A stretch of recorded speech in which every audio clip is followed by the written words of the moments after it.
Babu shakka, cryptocurrency hanya ce da ake samun kuɗi da ita online sosai da sosai a cikin wannan lokacin, amma idan ka bi step by step hanya wadda za ta baka damar samun wannan kuɗaɗen a cikin harkar cryptocurrency. Shin baka taɓa lura ba da wanda suke samun millions of dollars a cikin harkar cryptocurrencies bayan abin da suka saka a cikin wannan cryptocurrency ɗin bai taka kara ya karya ba? Wannan yana faruwa ne kasancewar sun sayi wannan coins ɗin tun yana ainihin farashi mai sauki ko kuma tun darajar shi bata daga ba, sa'annan suka ajiye shi har lokacin da darajar shi ta daga, wanda shi ake kira holding ko kuma ake kiran shi staking. Abu ɗaya ne kamar ka sai buhun albasa a lokacin da ake girbe ta, sa'annan ka ajiye ta sai lokacin da ta yi tsada ka fito ka sayar da ita, kaga zaka samu ɗimbin riba, zaka iya lunka abin da ka saye ta sau 2 ko sau 3. A cikin cryptocurrency zaka iya lunka kuɗin da ka sai cryptocurrency sau 10, sau 30 har sau 100 zaka iya lunka kuɗin da ka saye shi. Misali zaka iya sayan coins na 10,000 amma at least cikin kankanin kwanaki zai iya kai times 10 100,000 ko kuma ya kai ma sau 100, zai kasance kenan ka samu miliyan 1 da cryptocurrency na 10,000. Babban misali shine kamar Dogecoin, Shiba, SafeMoon, iBat da dai sauran irin waɗannan cryptocurrencies.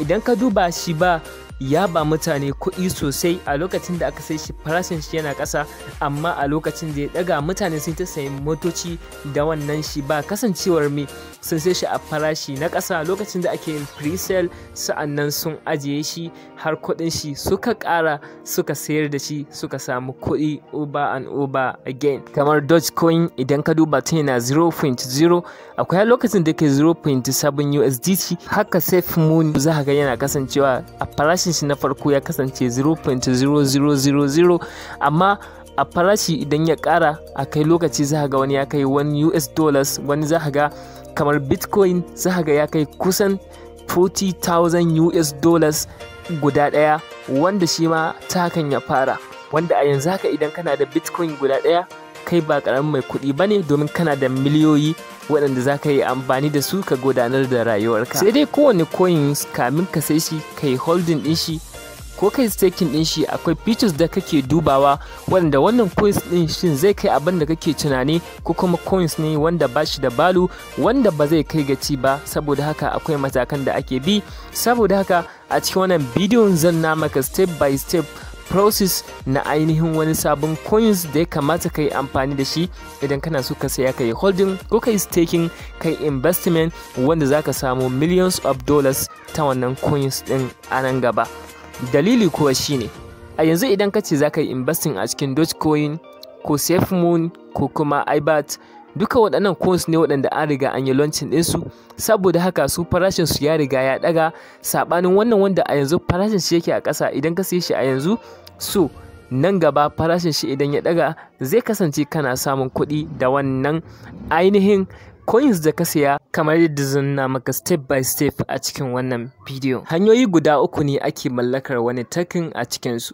Na farko shine ta hanyar yin mining, kamar mining na Bitcoin ko Dogecoin. Na biyu shine ta hanyar airdrop, kamar da wasu coins suke yin airdrop, suna bayar da shi for free, ko kuma pre-sale, ko ka sayi wannan coins din ta inda zaka sayi shi kai holding, ko kuma kai wani amfani da shi domin taking ko kuma hada-hada ta yau da kullum. A cikin wannan bidiyo zan na maka wani token da ake kira RRKT token, wanda token ne da a yanzu da ake pre-sale nashi, wanda a yanzu farashin sa yana 0.0000 USDT, wanda a yanzu idan ka sai wannan token din ko da times 2 ya daga, so zaka samu millions of dollars ta wannan ainihin tokens, wanda it is super amazing. Kamar yadda hasashe ke nunawa, wannan coins din zai iya kai kimanin $1 akan kimarsa ta USDT, wanda a yanzu haka zaka iya sayin guda biliyan 1 akan farashi na $10 kacal. So kaga idan ka sai shi akan $10 kacal na biliyan 1 ya kai $1, kenan kana da $1 biliyan 1 ta wannan token din. Sai dai ka yi researching akan kowane token aka kawo maka ta yadda zaka ga ainihin bayanan shi, idan ya gamsar da kai sa'annan ka je ka sayi wannan token din, saboda kana damar ka je kai ma ka yi bincike akan wannan token din da zan kawo maka a cikin wannan bidiyo mai suna RRKT token, wato RRKT token ne wanda yake da project mai kyau wanda ake tunanin zai bada kuɗaɗe masu tsoka a nan gaba.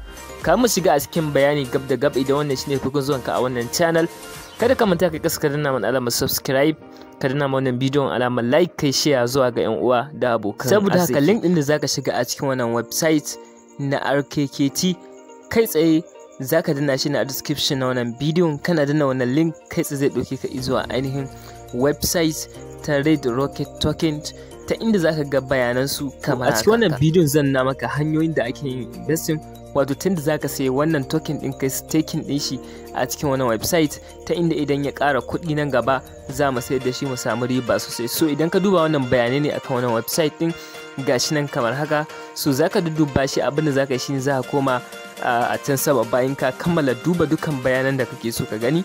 Idan ka duba a ƙasa za ga ainihin structure da kuma feature waɗanda duka wannan website ta cin musu, ta kammala su da duka bayani akan project din da kuma abin da suke nufi akan wannan project nasu. So idan ka duba ga bayanai nan step by step, za ka iya dubawa kowanne ka karanta shi ga ainihin bayanin da yake yi, sa'annan ka fahimta, sa'annan ka san inda za ka yi investment. Za ga cewa wannan token din yana da bayanai masu kyau, sa'annan an tana da mishi abubuwan da za ka iya investing a cikin wannan ainihin token. So abin da za ka yi shine bayan ka kammala duba duka waɗannan, ka yi scrolling down sai ka koma a can sama. A can sama inda aka saka ainihin contract address kamar haka, su kai tsaye sai ka danna sai ka yi copy na wannan contract address din, kai tsaye sai ka koma a cikin ainihin trust wallet. So idan ka duba a can sama za ka ga cewa ga ainihin wasu ɗagganan guda biyu kamar haka. So kana danna su kai tsaye zai kawo ka zuwa wannan fuskar, sai ka yi scrolling ƙasa ga baki ɗaya. So za ka ga inda aka saka add custom token, kai tsaye sai ka danna akan add custom token. A nan inda aka saka Ethereum za ka danna shi, sai ka danna akan smart chain, ka zaɓi smart chain. Bayan ka danna akan smart chain sai ka yi pasting na ainihin contract address, kai tsaye za ka ga sunan wannan token ya fito gashi nan kamar haka, wato RRKT token. So kai tsaye abin da za ka yi shine sai ka danna akan ainihin don. Kana danna akan don, kai tsaye yanzu ka yi connecting na ainihin wannan wallet nasu, ko in ce ainihin wannan token nasu a cikin trust wallet naka. Congratulations, ai zaka successfully kai connect na wallet address. So abu na gaba da zan na maka shine yanda zaka sai ainihin wannan RRKT token coins, kai staking din shi, sa'annan ka samu riba da shi a nan gaba bayan token din ya tasa ya girma kamar yanda ake tunani. So abin da zaka yi shine kai za koma a cikin ainihin trust wallet. Bayan kuma a cikin ainihin trust wallet za ka ga inda aka saka D apps kamar haka, ko kuma browser idan ainihin latest version kake amfani da shi. Su koma dai wanne ne sai ka danna akan wannan wurin, kana danna shi kai tsaye zai bude maka kamar haka. Abinda zaka yi scrolling a ƙasa kamar haka, a wurin da aka saka fufula din za ka ga inda aka saka pancake swap, sai ka danna akan pancake swap. So abinda zaka yi shine kai zai kawo ka wannan fuskar. To kai tsaye abinda zaka shine akwai buƙatar kai connecting na ainihin wallet naka, wato trust wallet naka da ainihin pancake swap. So abinda zaka yi shine zaka zo ka danna akan cake, kana danna akan wannan cake din, kai tsaye baka zabi kamar haka. Kada ka manta mun yi copy na ainihin contract address na mutum a farko, so za mu yi pasting din shi kamar haka. Muna yin pasting din shi kamar haka, kamar da zan na maka anan. Kai tsaye sai mu scrolling down, kai tsaye zai kawo mana ainihin bayanai. Idan muka danna akan wannan bayanan kamar muka danna akan import, so kai zai kawo mana bayanai kamar haka.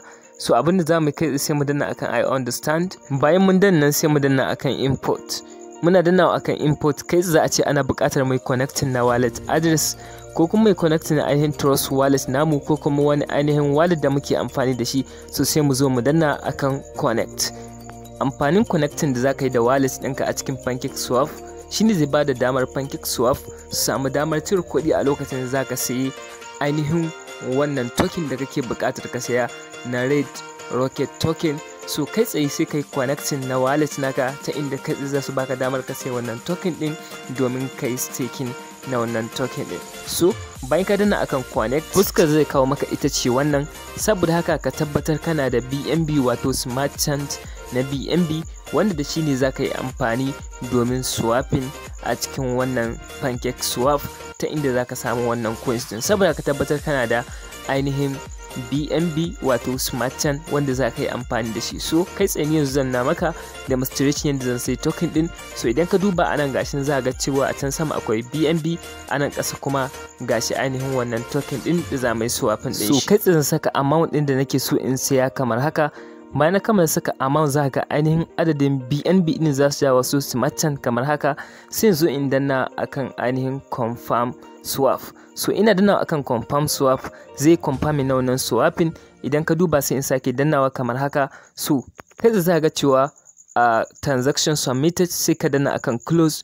Bayan ka danna akan close, idan muka koma a cikin ainihin trust wallet namu muka danna kamar haka za ga cewa transaction ɗinmu na BNB ga nan yana pending. So saboda haka kai tsaye za mu shiga a time kaɗan sai mu dawo mai ainihin refreshing na page mu domin mu ga ainihin transaction ɗinmu. Duk da a yanzu kaga a yanzu 0 token ɗin yake, amma muna refreshing kaga ainihin token ɗin da muka saya gashi nan ya shigo kamar haka automatically, wanda idan ka duba kai tsaye ina da kusan kimanin miliyan 900 na wannan token din, wanda da akalla a ce zai kai ainihin 0.000010 USDT. So kai tsaye zan iya samun 1000 USDT ta hanyar wannan token kadai da na saya na staking. Wannan ita ce hanya mafi sauki da zaka iya sayin wannan token na Red Rocket token a cikin ainihin pancakeswap ba tare da bata lokaci ba. Hanya ta gaba zan na maka shine ta yadda zaka sayi wannan token din a cikin ainihin exchanger kuma kai amfani da shi kai staking, sa'annan kana yin trading da shi a cikin wannan website kana samun profit. Link din wannan exchanger yana a description na wannan bidiyon.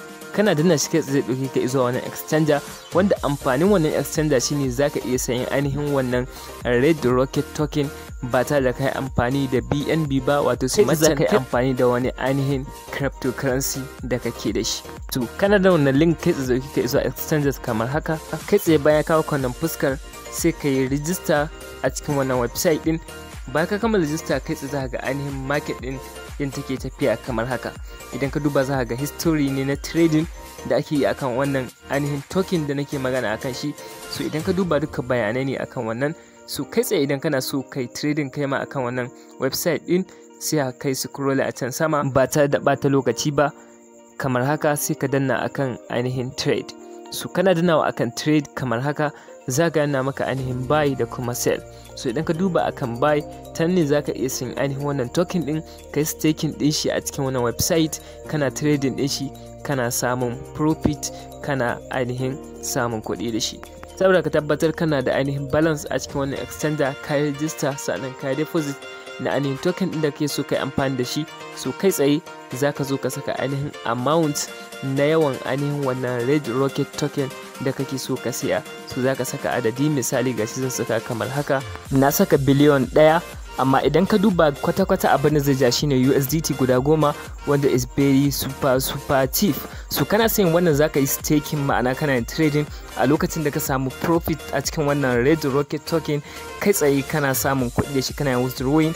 Amfanin ka sai shi kai holding shine zai iya linka riba shi sau 10 har zuwa sau 100, ta inda zaka samu kuɗi da shi over and over again. Misali ka sai na USDT 10 ya linka sau 100, so kaga zaka samu USDT 10 times 100, ma'ana zaka samu USDT guda 1000 kenan. Idan ya linka ma sau fiye da haka kaga zaka samu kuɗi over and over again. So ina ga wannan dama ce gaskiya ga wannan token din idan kana da ra'ayin harkar cryptocurrency. So zaka iya sayan wannan token din kai holding din shi ta inda kuɗin shi za su ninninka. So daga nan sai ka sayar da shi kuma ka samu riba a cikin wannan ainihin token din. Sai dai zaka iya zuwa ka ƙara bincike akan wannan token din kamun ka je ka siya. Hikima an fasaha, ga hikima an fasaha na TV.